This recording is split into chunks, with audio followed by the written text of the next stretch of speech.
अस्सलामुअलैकुम बच्चों, मैं हूं मोहम्मद नईम और मैं हूं आपके यूट्यूब चैनल में आपको साइंस की जान में आपको खुशामदीद कहता हूं। और आज मैं आपके लिए बहुत ही इंटरेस्टिंग और बहुत इंफॉर्मेटिव टॉपिक लाया हूं सेल के रिलेटेड, जिसका नाम है साइटोप्लाज्म। इन प्रीवियस लेक्चर हमने पढ़ा था सेल मेम्ब्रेन, सेल के एक पार्ट के बारे में, सेल मेम्ब्रेन के बारे में। आज हम पढ़ेंगे साइटोप्लाज्म के बारे में, आज हम आपको बताएंगे।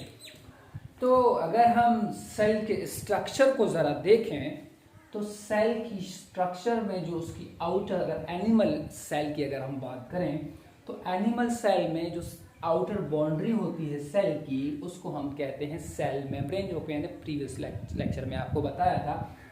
और ये जो सेल मेम्ब्रेन है एक जेली लाइक स्ट्रक्चर से पूरा फिल्ड होता है, जिसको हम कहते हैं साइटोप्लाज्म, जिसको हम क्या कहते हैं, साइटोप्लाज्म। इसी तरह अगर हम एक अदर पार्ट की बात करें जो कि सेल के अंदर होता है, मरकज में होता है, यानी इसी साइटोप्लाज्म में होता है, उसका नाम है न्यूक्लियस।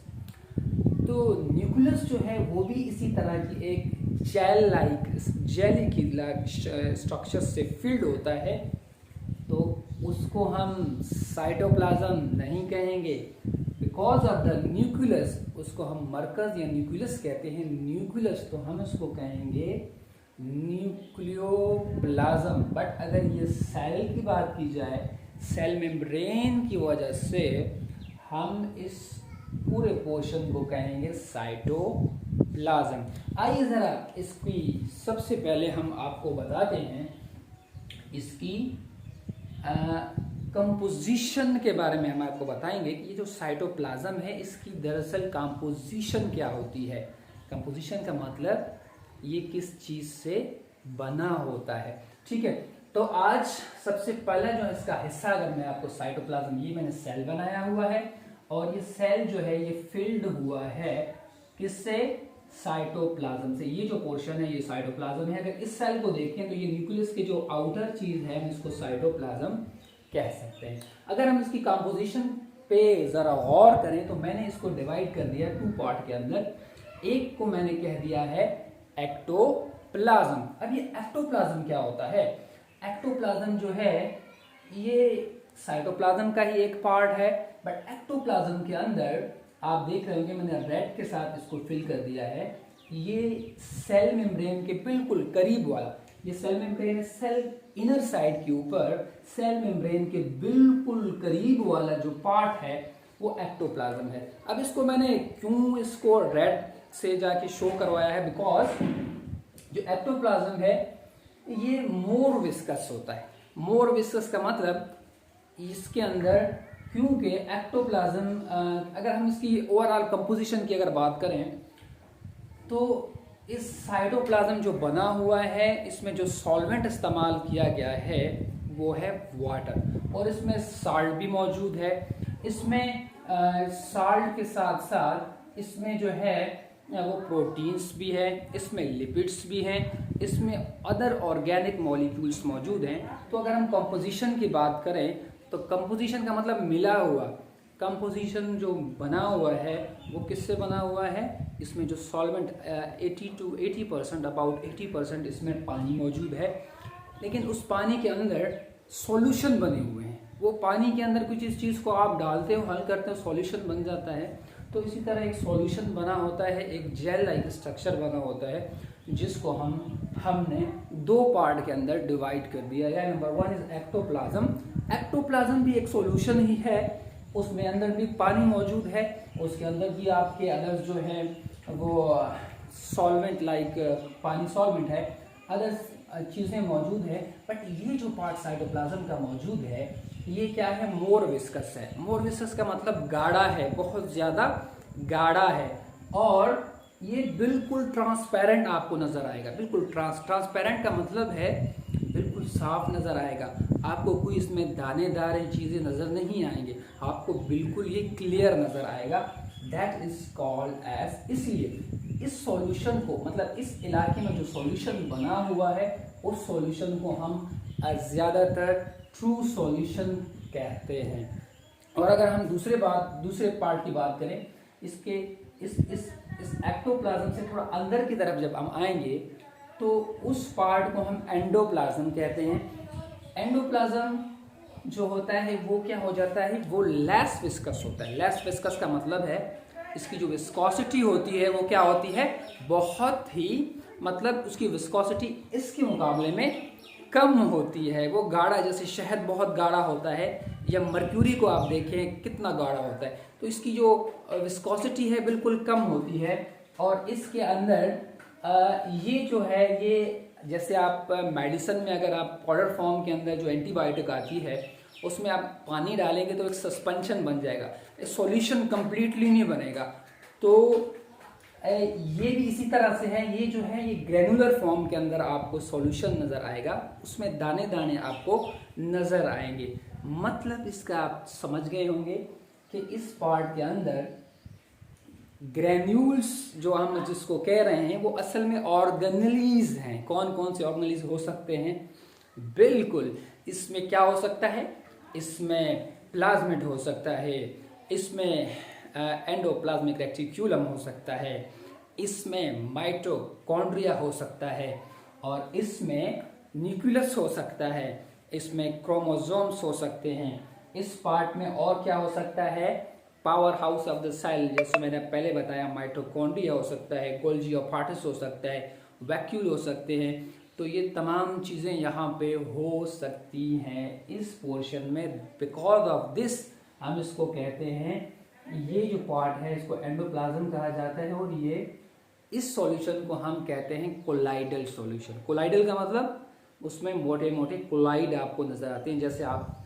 किसी पानी के अंदर रेत को डालें तो हम इसको कोलाइडल सॉल्यूशन कह सकते हैं, बिकॉज ऑफ इसके जो ज़रात हैं सोल्यूट के वो बड़े बड़े नज़र आते हैं। ठीक है, ये तो इसकी कंपोजिशन की बेस पे अगर बात की गई हमने। अगर हम दूसरे ज़रा इसकी स्ट्रक्चर पे, साइटोप्लाज्म के स्ट्रक्चर के ऊपर आ जाएं, तो ये मैंने एक और सेल बनाया हुआ है जैसे आप देख रहे होंगे।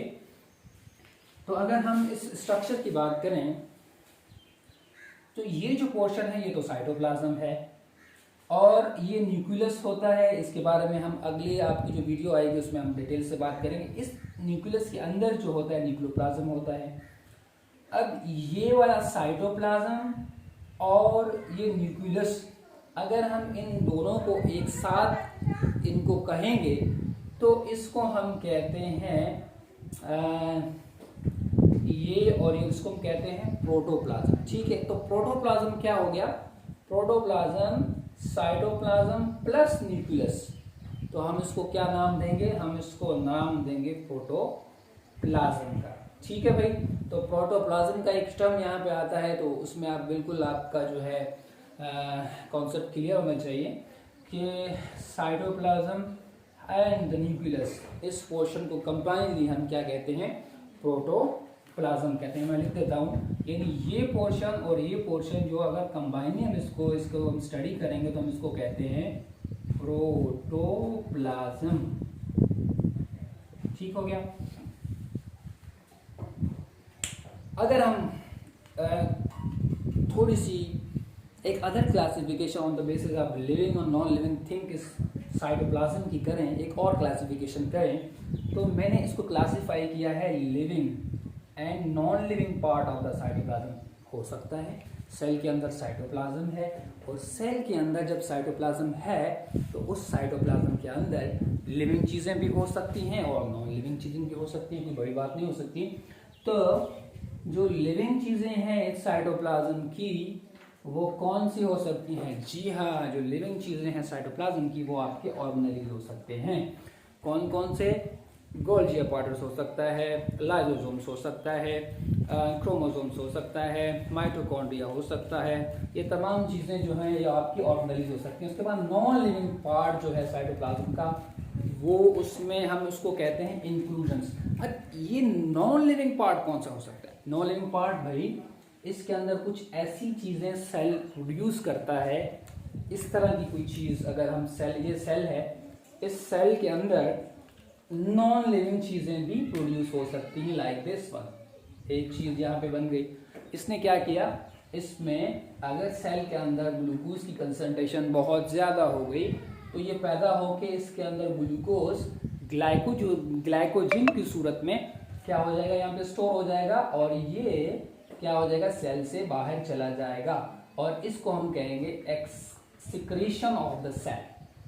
तो ये ऐसी चीजें जो सेल के अंदर पैदा हो गई और बाहर निकल गई, दैट इज कॉल्ड, हम इसको इंक्लूजन कहते हैं। या अदर इसमें अगर है किस तरह की एक और चीज बन गई, एक स्ट्रक्चर्स बन गया जिसके अंदर क्या हो गया, वाटर जो है यहाँ पे ऐड हो गया, वाटर यहाँ पे स्टोर हो गया और सेल से बाहर चले गए, दैट इज आल्सो इंक्लूजन, हम इसको कह सकते हैं एज अ सेक्रेशन। तो अब हम जो बहुत मेन इंपॉर्टेंट चीज है उसके बारे में अगर हम बात करें तो वो है इस साइटोप्लाज्म का फंक्शन। आप तो इसके फंक्शन समझ गए होंगे, आपको जैसे पता है कि साइटोप्लाज्म क्या होता है। साइटोप्लाज्म एक jelly like you can say this, ज़्यादा कंसंट्रेशन में पानी, साल्ट, अदर से organic molecules like lipid, proteins and lipid है, प्रोटीन है इसमें और इसमें आपके कार्बोहाइड्रेट्स मौजूद हो सकते हैं। इसकी कॉम्पोजिशन है। तो इसके फंक्शन क्या हैं, इसका फंक्शन क्या है भाई, इसका फंक्शन ये है, आपको पता है सेल के तमाम ऑर्गेनेलीज साइटोप्लाज्म में मौजूद होते हैं। तो हम इसको हाउस ऑफ द ऑर्गेनेलीज, इसके फंक्शन के तौर पे हम इसको कह सकते हैं कि number 1 function of the cytoplasm is the house of organelles. Number 2 is the chemical reaction. इसमें बहुत सारे केमिकल रिएक्शन होते हैं। अब इसकी जो वजह है, वाई केमिकल रिएक्शन, बिकॉज इसकी जो कॉम्पोजिशन है, मैंने जैसे आपको कहा, इसमें 60 to 70% पानी जो एज अ सॉल्वेंट इस्तेमाल होता है। तो पानी जो है वो बहुत एक ज़बरदस्त बेस है फॉर किसके लिए, फॉर दी केमिकल रिएक्शन। तो इसमें बहुत सारे केमिकल रिएक्शन यहाँ पे हो सकते हैं। तो ये है साइटोप्लाज्म के कुछ फंक्शन और उम्मीद करता हूँ कि मुझे ये वीडियो आपको बहुत पसंद आई होगी। और इस तरह की और वीडियो अगर आप देखना चाहते हैं तो इस चैनल को सब्सक्राइब कीजिए और बेल का जो बटन है वो लाजमी प्रेस कीजिए। अस्सलाम वालेकुम।